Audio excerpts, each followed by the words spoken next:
Boker Tov, mes amis, écoutez bien. Je pensais de parler autre chose, mais on va parler de cela, donc c'est pas grave. Écoutez bien. Parashat Chayei Sarah, elle est tellement riche, elle est tellement d'actualité. Donc on parle de la Parashat Chayei Sarah. On continue demain, on fera encore la Parashat demain, n'ayez pas peur, mais là juste une écouda, un point vraiment. Écrit donc, Parashat Chayei Sarah, on parle de la mort de Sarah Imenu, après la Kedat Yitzhak, après le sacrifice de Yitzhak qui n'a pas eu lieu, puisque Kadosh Baruch Hu à la fin, il a dit à Avraham Avinu, ne fais pas ça. Mais on connaît l'histoire que le Satan, Yetzirah, il est venu la voir. Il est Avraham Avinu, il est Yitzhak. Ils sont partis se promener. Non, ils ne sont pas partis se promener. Ils sont partis pour faire sacrifier ton fils Yitzhak. Et on sait que Yatsa Nishmata. Donc, Sarah quitte ce monde à l'âge de 127 ans. Batamot Sarah, où elle est morte Sarah?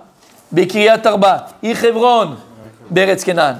Voilà la première mention de la ville de Hebron dans la Torah. Kriyat Arba, c'est écrit dans la Torah.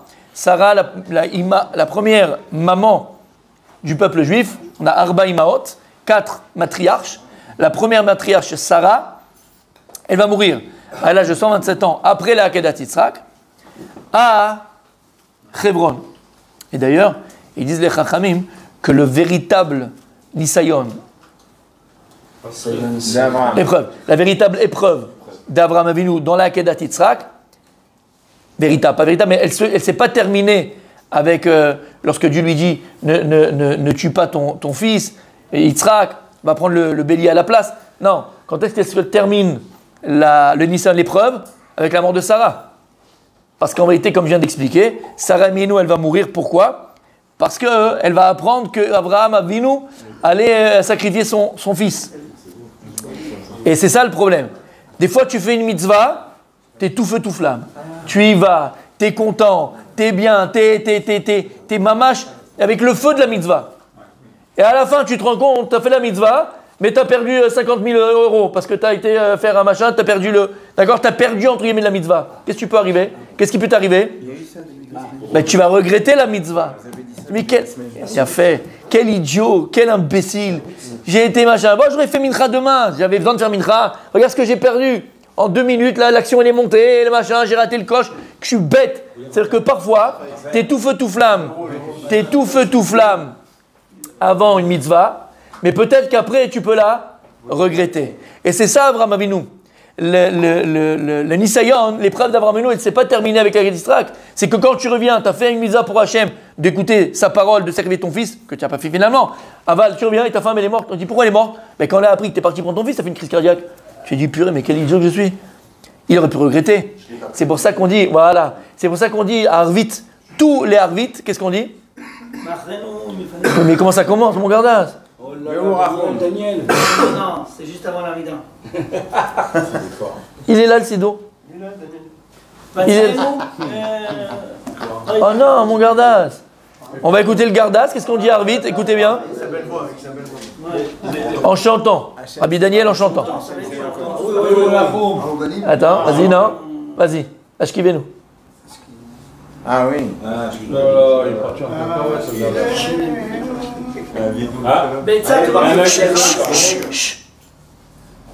והגן בנינו וסר עלינו מכת דרך וליצור ושחית מגפה שבו השטן מלפנינו Qu'est-ce qu'il y a? Vas-y, répète la phrase. Non, mais avant, ça tu l'as dit droit. Ve'aser Satan milfanu me'acharenu. Il a fait. On demande à Kadosh Baruch Hu, on fait hériter dans le bel Satan d'avant et d'après. Quel Satan avant et après? Avant quoi et après quoi? Avant la mitzvah, qui te dit vas-y, continue à dormir, ne fais pas la prière, donne pas la tzaka, qu'on pense à tes enfants, t'es malade, t'es un fou, t'es un dingue, t'as travaillé dur pour ça. Donc avant, il veut te déchauffer de la mitzvah. On demande à Hachem, enlève-moi le Satan d'avant la mitzvah. D'avant de voir accomplir une mitzvah. Parce que celui-là, il te refroidit ou il te réchauffe, ça dépend, d'accord? Ou il te chauffe. Regarde comme elle est belle, regarde comme elle est machin, regarde cette religieuse au café, je parle du gâteau, comme elle est magnifique, regarde comme elle est fourrée, regarde, oh là là, qu'est-ce magnifique. Fais attention, ça c'est l'Yetzirah d'avant, où il est là pour te refroidir ou bien pour te chauffer de faire la Avera, pour te faire transgresser. Mais parfois, tu as réussi, tu as été donné la tzedaka, tu as fait un beau geste, Blainara, tu as donné une belle somme, d'accord? Et tu t'es même surpassé, parce que ça t'a touché, et cette fois-ci, tu vas voir, je vais faire une vraie mitzvah, je ne vais pas donner diagourot, une vraie mitzvah.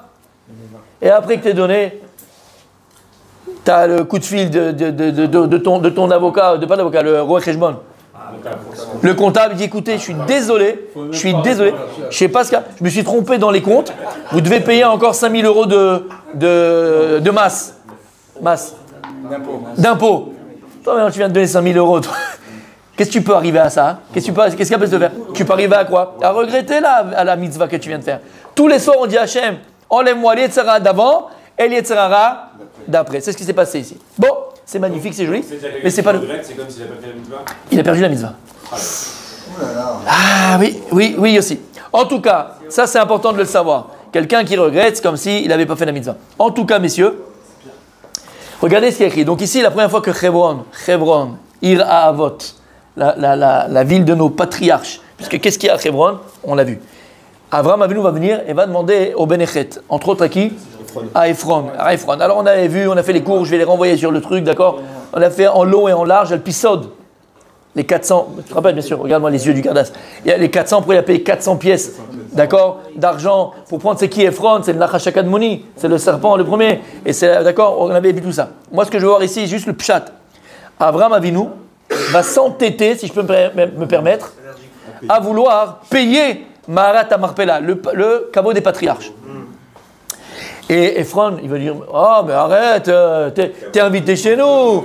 Arba meot shekel, 400 entre toi et moi, qu'est-ce que c'est? Ça va. Et quand il a vu l'argent, il a dit, bon ça va, il a pris tout l'argent, d'accord? Et on voit qu'Abraham Avinu, il va insister pour payer Maharat Amarpela, pour payer le caveau des patriarches. Lama, il t'a fait cadeau, il t'a fait un matana, il t'a fait une matana.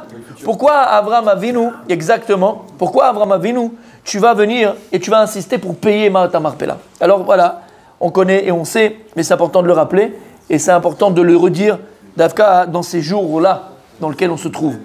Abraham Avinu, il n'a pas reçu de cadeau Beret Israël. Surtout qu'on sait qu'Akadosh Baruch Hu, il lui a dit, toute cette terre que tu vois, d'accord, elle t'a donné à toi la terre d'Israël, la terre de Canaan, qui s'appelle d'abord Canaan, la terre de Canaan qui va être la terre d'Israël, elle t'a donné à toi et à tes descendants. Si elle t'a donné à toi par Hachem, tu as besoin d'acheter quelque chose, elle est déjà à toi. Et là-bas, Dieu il a promis que la terre d'Israël était à Abraham Avinu, mais Bepoal n'était pas encore à Abraham Avinu. Bepoal, dans la réalité, elle n'était pas encore à Abraham Avinu. Il y avait encore des habitants là-bas. Il y avait encore des habitants. Il y avait les Bnechet, Ephron, toutes ces choses-là. Abraham Avinu, il a insisté. Il a insisté pour acheter la Maharat Amarpela, le caveau des patriarches. Pourquoi? Regarde le résultat aujourd'hui. Regarde le résultat aujourd'hui. Non, mais c'est Hebron justement. Hebron, pas Hebron. Maharat Amarpela, il n'a pas acheté Hebron. Hebron, c'est à nous. Il a acheté Maharat Amarpela. Encore une fois, pourquoi? Pourquoi? Parce qu'Akadosh Baruch Hu, Abraham Avinu, il savait. Abraham Avinu, il savait que la terre d'Israël et que l'âme Israël, après à peu près plus de 1000 ans, où on était sur notre terre, avec les Shoftim, il y a eu les juges, ensuite on a construit le premier temple, avec Shlomo HaMelech, ensuite on a construit le deuxième temple, d'accord? Et après il y a eu et même à l'époque des Tanaïm, deuxième temple, Tanaïm, Amoraïm, il y a encore Am Israël, jusqu'à que les Romains ont exilé le peuple juif, et pendant 2000 ans d'exil, la terre d'Israël, elle va être Shemama, et non pas Semama, Shemama, Shamem, ça sera un désertique. Et regardez, écoutez, allez voir Chateaubriand quand il parle de la terre d'Israël, Lamartine quand il parle de la terre d'Israël, d'accord? C'est mamash. Et ils disent, là-bas, ce qui est écrit dans la Torah, que parce qu'on n'a pas suivi la parole d'Hachem, parce qu'on n'a pas suivi Akadosh Baruch Hu, il a détruit son temple, détruit sa maison, on a détruit par nos fautes le temple, et Akadosh Baruch Hu, toutes les parachutes qu'on raconte, Kitavo, paracha, non, où il y a les brachot et les klalot. Bechukotai, il a fait Bechukotai.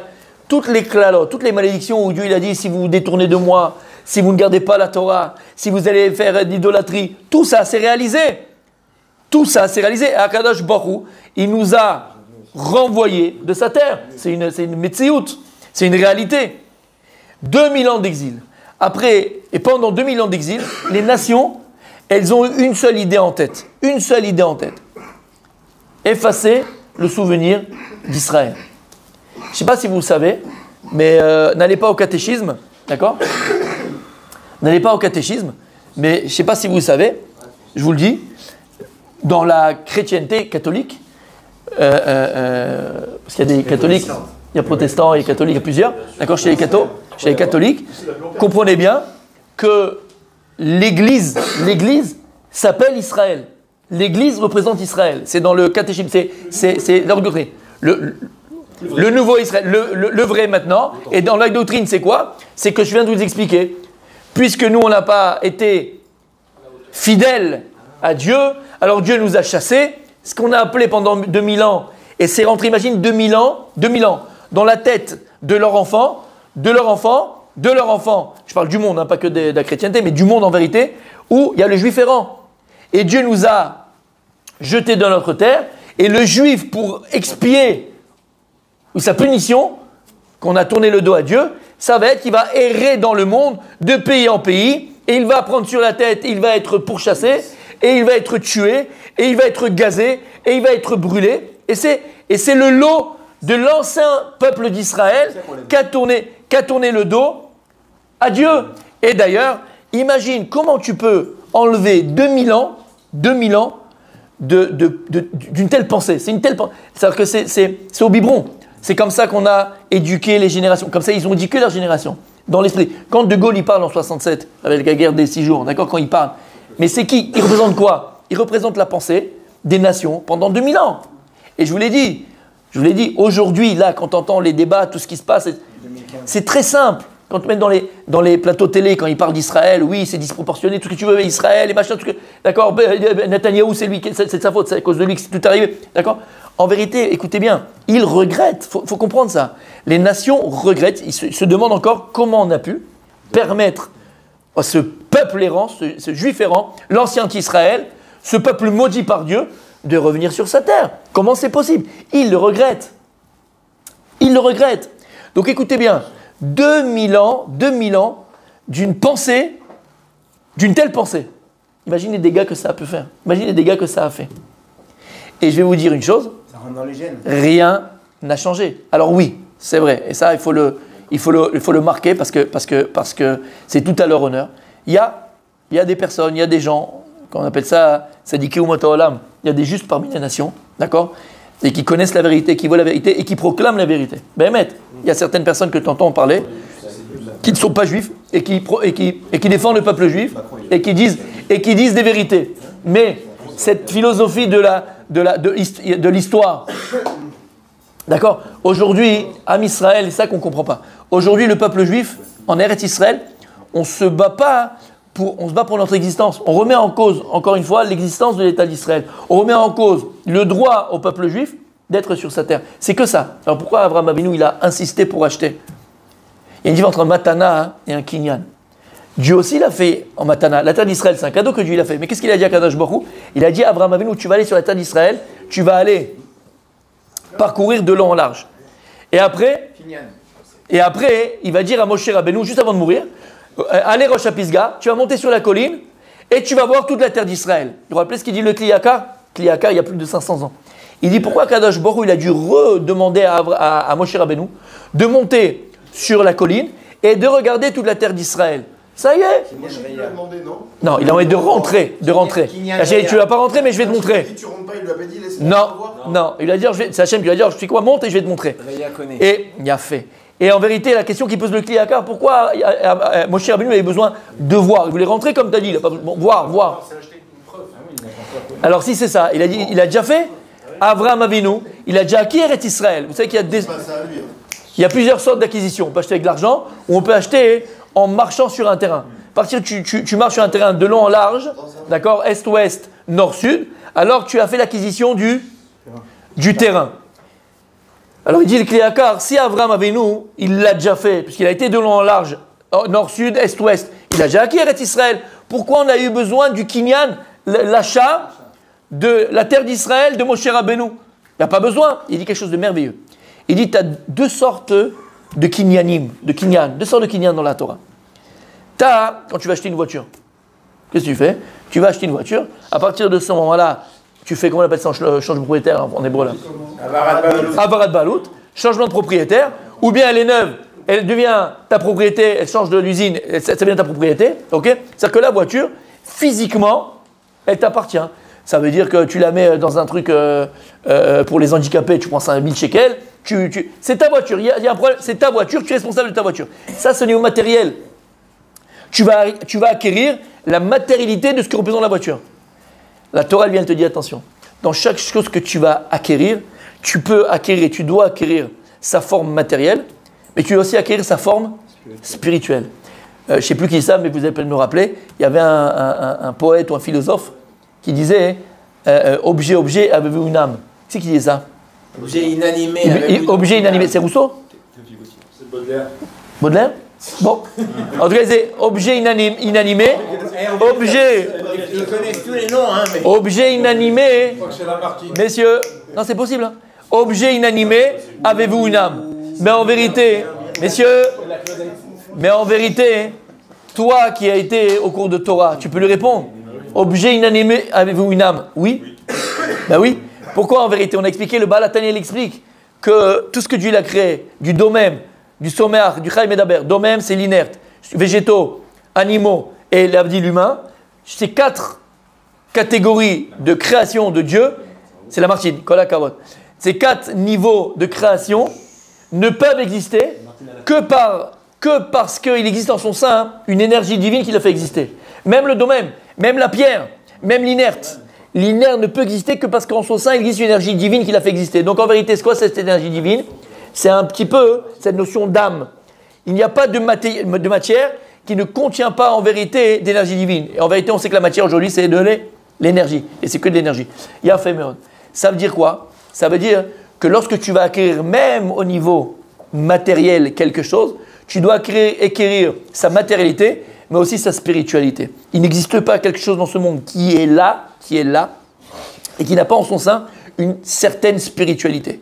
Aujourd'hui, on sait même que alors, quand tu disais ça, ou tu faisais la Gemara, mon Rabbi Dabou, Rabbi Chaim, tu disais, bon, qu'est-ce qu'ils ont fumé avant? Mais non, Rabbi Chaim.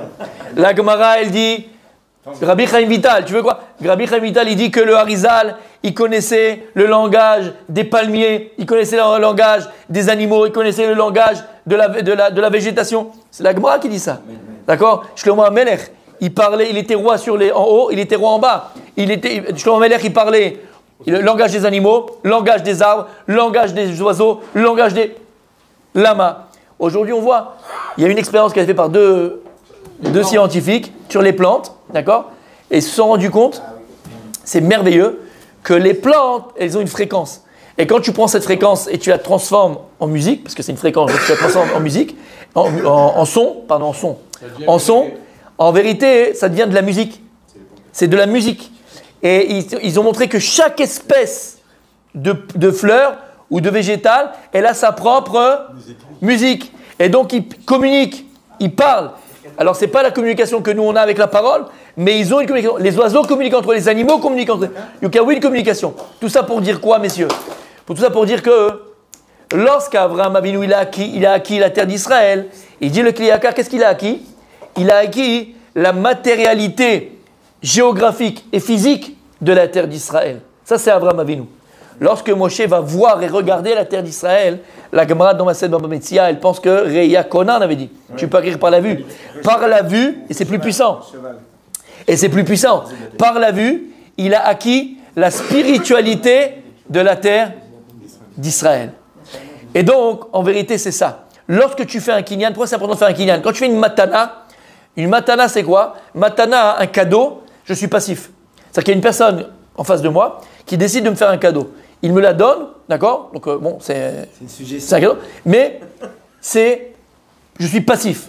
Lorsque je fais un kinyan, lorsque je vais acquérir quelque chose, Rabbi Igal, qu'est-ce que je suis? Je suis actif. C'est moi qui fais l'action d'acquérir. On avait dit, c'est quoi tout le principe d'acquérir, d'acheter et de kinyan dans la Torah? C'est de faire venir à la chose dans son réchout. De faire venir la chose dans sa propriété. D'où, on avait dit, quand on passe sous la choupa, alors il y a une différence entre les Sfaradim et les Ashkenazim. Les Ashkenazim, après la choupa, ça ne suffit pas. Vous savez, quand on fait le dénuptial avec le talit, pour eux, ça ne suffit pas. Qu'est-ce qu'il faut? Ils font cheder ichud. Qu'est-ce qu'ils font? Le khatan et la kala vont s'isoler dans une pièce, d'accord? Il y a 2 témoins qui voient qui sont entrés là-bas, ils ferment la clé. Lama. Parce qu'en vérité, il explique le Rambam que la choupa, nisuin, pas kiddushin, nisuin, la choupa, le mariage, c'est que le khatan, va faire rentrer la kala dans son réchout. Il va faire rentrer la kala dans son domaine à lui, dans sa propriété. Alors attention, on n'est pas en train de parler d'une voiture ou d'une bague ou en propriété, c'est pas un objet, une femme. Mais dans le sens Baal. C'est-à-dire qu'il devient Baal, il devient propriétaire, entre guillemets de quoi? De sa féminité. Elle ne peut plus maintenant aller avec le docteur Chaz Vesha. Même avant, elle ne pouvait pas. Mais en tout cas, elle est Miyuchedet. Elle est consacrée au niveau de sa féminité à cet homme-là. Mekudeshet Miyuchedet. Alors en vérité, c'est ça le Inyan. Selon les Ashkenazis, selon le Rambam, pourquoi on fait le dénuptial? Pourquoi on fait le dénuptial? D'accord, on prend le talit et on met le khatan et la kala. C'est les 4 amotes du marié? C'est les 4 amot du marié. C'est les arba amot. Et on sait que la Gemara dit en Metzia ou Baba Batra, arba amot chez la dame, konot. Tes 4 amot, des 2 mètres qui t'entourent, 2 mètres qui t'entourent, t'appartiennent. C'est ton domaine. Si je te jette quelque chose dans tes 2 mètres et je te dis tiens, c'est pour toi, il t'appartient. Parce qu'il est dans tes 2 mètres. Tes 2 mètres autour de toi dans ta circonférence t'appartiennent. C'est ton domaine. Alors qu'est-ce qu'on fait? On fait le dénuptial, on met le talit et on l'étend. Et en vérité, qu'est-ce qu'il fait le khatan? Kabiachol, il fait rentrer la kala sous sa tutelle, sous son dé, dans sa propriété. Pour nous, les Sfaradim, ça suffit. Pour les Ashkenazim, ils ne considèrent pas ça comme mettre la propriété du khatan. Et il faut qu'il rentre dans une pièce qu'il est loué, Kabiachol, au préalable, pour considérer que c'est ça. C'est pour, pas le kinyan, qui la permet au niveau sexuel. D'accord? Moi je crois que c'était Monisouin. qu'on pouvait imaginer qu'il y avait eu quelque chose alors qu'il n'y a rien. Bon, c'est dans ce sens-là, il n'y a rien. C'est qui est Roud, il a fait rentrer dans sa propriété. Sfaradim, le Rambam, il dit non, tu n'as pas besoin de faire ça. Le dénuptial que tu fais, il est considéré comme Serba Amot et sa propriété. Et d'ailleurs, on avait dit, c'est pour ça qu'à un mariage, rappelle-toi mon tzaddik, d'accord? Rappelle-toi, c'est pour ça qu'au mariage, on donne, qu'est-ce qu'on avait dit? Une bague. On donne une bague à Riyad Mekudeh Shetli. Et il y a une explication que donne le Rav Moutsafi au nom du Zohar, c'est magnifique, magnifique. Il dit pourquoi est-ce qu'on donne une bague lorsqu'on va se marier avec une femme? Qu'est-ce qu'on fait quand on se marie? On fait un kinyan igal. Kinyan, c'est quoi un kinyan? C'est une acquisition où j'acquiers sa féminité. Pourquoi une bague? La bague elle est ronde. Il dit pourquoi la bague ronde? Parce que on avait expliqué, messieurs, que chacun de nous est entouré d'une aura, d'une hila. Aura, on a chacun notre aura. On avait expliqué qu'on a un aura extérieur, on a un aura intérieur. On a une lumière extérieure et une lumière intérieure. On avait expliqué que la lumière intérieure de l'homme, c'est vrai qu'il y a des gens qui, tu les vois, ils éclairent. Ben, là où ils sont, ils éclairent, ils amènent, ils apportent. Là-bas, c'est une lumière, d'accord, intérieure. Là-bas, cette lumière intérieure, elle est nourrie des mitzvot qu'on accomplit. Asher kideshanu bemizvota betzivanu, chaque mitzvah que tu accomplis, elle va nourrir cette lumière intérieure. Par contre, la lumière, pourquoi? Parce qu'une mitzvah, elle est limitée, on avait dit. La mitzvah, tant que tu l'accomplis, elle est là. Une fois que tu as arrêté de l'accomplir, elle n'existe plus, entre guillemets, au niveau de l'action. Pareil, c'est vrai que la mitzvah, elle est comparée à quoi? On avait dit au ner, à la bougie. Kiner mitzvah betorah. Oh, c'est quoi une bougie? Tant qu'elle est allumée, la bougie, tant qu'il y a de la cire, elle peut être allumée, il n'y a plus de la cire, elle peut l'allumer. La mitzvah, c'est pareil. Tant que tu l'accomplis, elle protège, tu as arrêté de l'accomplir, il n'y a plus de mitzvah. Par contre, ça, c'est la lumière intérieure. Elle est nourrie, notre lumière intérieure, des mitzvot que l'on fait, des bonnes actions qu'on fait. Par contre, la aura extérieure, elle est nourrie de quoi? De la Torah qu'on étudie. La Torah, elle est hors Torah. La lumière, la Torah, c'est la lumière.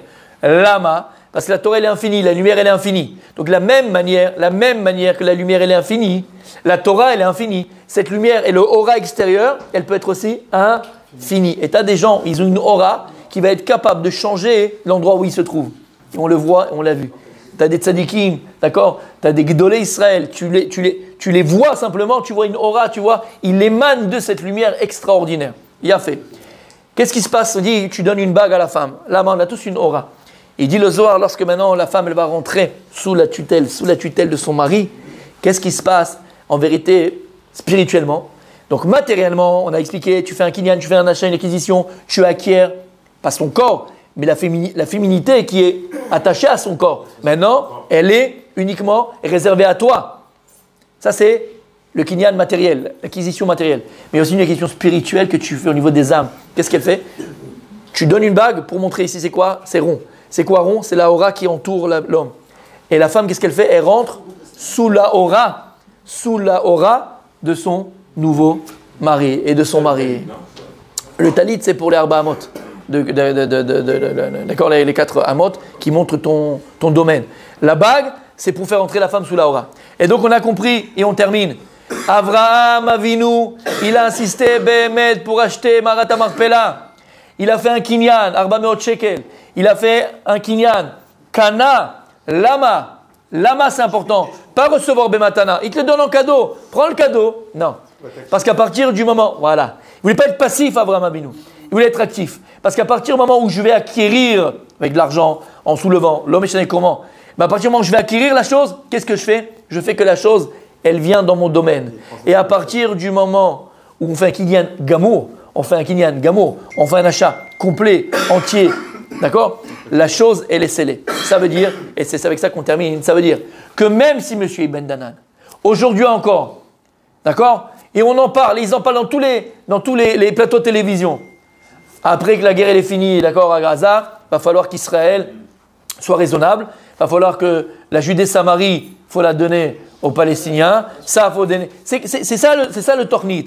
Habibi, encore une fois, je ne le répéterai jamais assez. La terre d'Israël appartient au Ham Israël.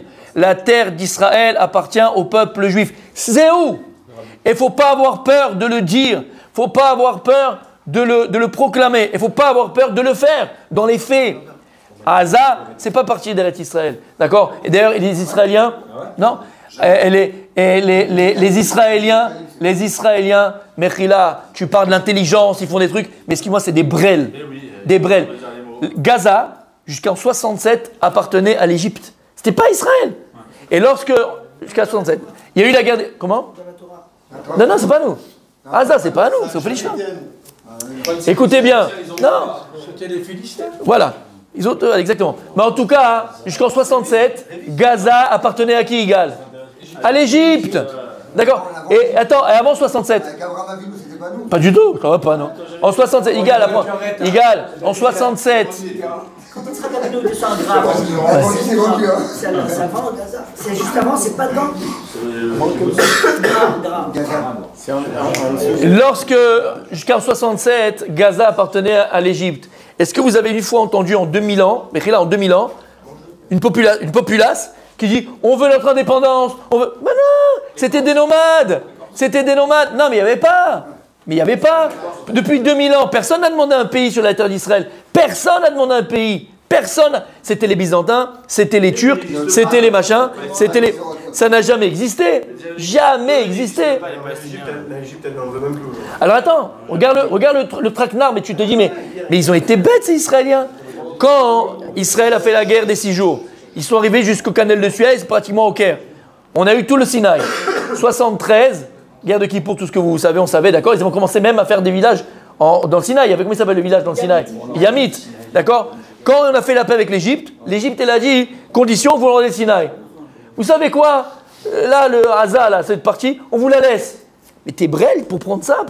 Pourquoi Israël a pris Gaza? Je veux juste savoir. Quelqu'un peut m'expliquer où elle a été la logique de prendre ce territoire qui ne veut rien dire, qui n'est pas à nous, à quoi il sert? Voilà. Ils ont été brel. Ça n'a jamais été à nous, Hadzadik. Ça a été à partir de 67. Et à partir du moment, voilà. À partir du moment où ça a été à Israël, là maintenant ils sont réveillés. On veut une indépendance, on veut notre pays. Quel pays? De quoi? Tu faisais partie de l'Égypte. Tout ça pour dire quoi, mes amis? Avraham Avinu, la paracha, elle est là, elle est criante. Hebron, Bethel, toute la Judée-Samarie appartient au peuple juif. Il a dit non, je suis désolé, c'est pas la Judée-Samarie, il s'appelle la Cisjordanie. Mais dis-moi, t'es un brel, t'as pas été à l'école? Depuis quand ça s'est appelé la Cisjordanie? Depuis quand ça s'est appelé? Ils réécrivent l'histoire, exactement. Ils réécrivent l'histoire. Alors encore une fois, faut pas avoir peur. Et c'est ça qu'Avraham Avinu il vient et nous dit, mes enfants, j'ai acheté Hebron, j'ai acheté Marat HaMarpela. La terre d'Israël, elle nous appartient. La terre d'Israël est à Israël. Et encore une fois, et on a le contrat. Et encore une fois, on le voit. Il n'y a pas de problème. Il y a des Arabes israéliens qui vivent en Israël et ils sont les plus heureux du monde. C'est les Arabes les plus heureux de tout le Moyen-Orient. C'est des médecins, c'est des infirmiers, c'est des juges suprêmes, la Cour suprême. Ils sont à l'armée, ils sont partout. C'est les plus heureux du monde. Donc on n'est pas là, Chadé Shalom. Ils te disent on fait un génocide ou on veut anéantir une population. Chadé Shalom, qui on veut tuer? On veut tuer personne. mais simplement tu te plies à qui? À Israël, quel pouvoir sur cette terre. Tu veux pas, va voir ailleurs. Haine. Et si nous, on n'a pas peur des mots, on n'a pas peur, de proclamer haut et fort, de manière très naturelle, et avec un langage de paix, la terre d'Israël est à Israël. Zéou. Alors on n'aurait pas de problème. C'est ça qu'Abraham nous vient nous crier. Je l'ai acheté, elle est à vous.